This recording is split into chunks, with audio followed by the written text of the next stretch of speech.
A thread by Carlos Osuita. Well, President Trump, here we go. Dr. Karlin Borisenko is now registering as a Republican. You, Mr. President, made that possible. I'll explain why.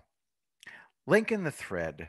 Dr. Karlin Borisenko's channel. I was a Democrat for 20 years. Now I've decided to become a registered Republican. Dr. B is spot on about why I myself am an independent, but she's far more determined to be a driving force behind change than I am. She's much younger. She has the sociability, the professional chops to do it.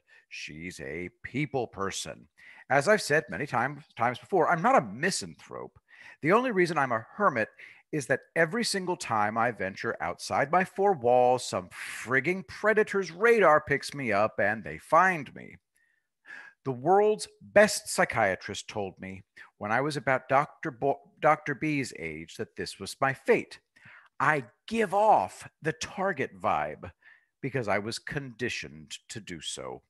The damage is too great to overcome, so I chose hermitude over other routes. I never felt even once the desire to belong or the desire to take revenge on the world. I never felt bitterness.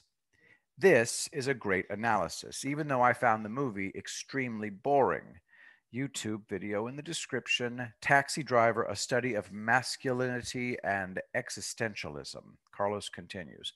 People don't like me to say this, but I don't know what real love is. I've never felt it. I thought about it.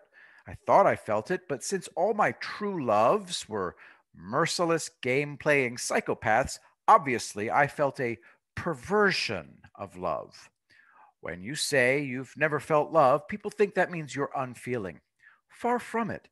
The issue is that I can't feel normal love. What I feel is a deformity caused by outside forces.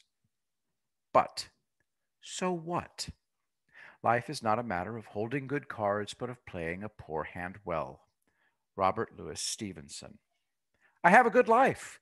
I made it myself. The reason the Republican Party is lucky to have Dr. B is is that she'll fight both tooth and nail to keep it on the right path. To her, the right path is keeping promises. I myself can't become a driving force. All I can do is spin yarns on social media. There's absolutely no way that I can go out and attend meetings and agitate for change. My brother and I will vote in person on October 27th.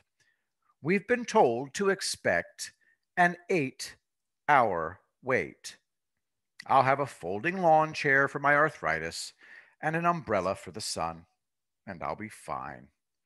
The influx of former leftists to the Republican Party won't dilute conservatism. It'll make conservatism more accessible. Too many conservatives are about failing with honor. That's why so few are fighters. The conservatives in the heartland are fighters, but for whatever reason, the elites dominated, and they made a mess of things. The new Republicans are fighters. To this day, the elites complain about tweets, rhetoric, style. You know what I hate more than almost anything? Wearing a suit.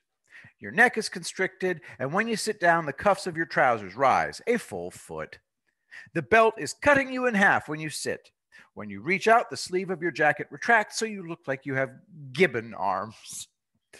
You become nothing but neck, waist, wrist, and ankle.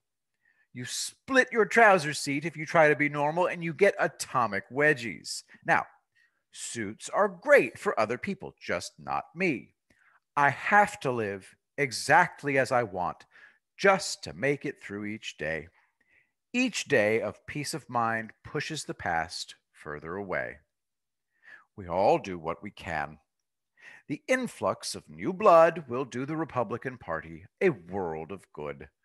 All the different points of view will learn to work together toward a common goal.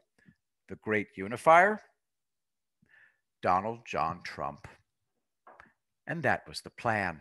I will be the greatest president that God ever created.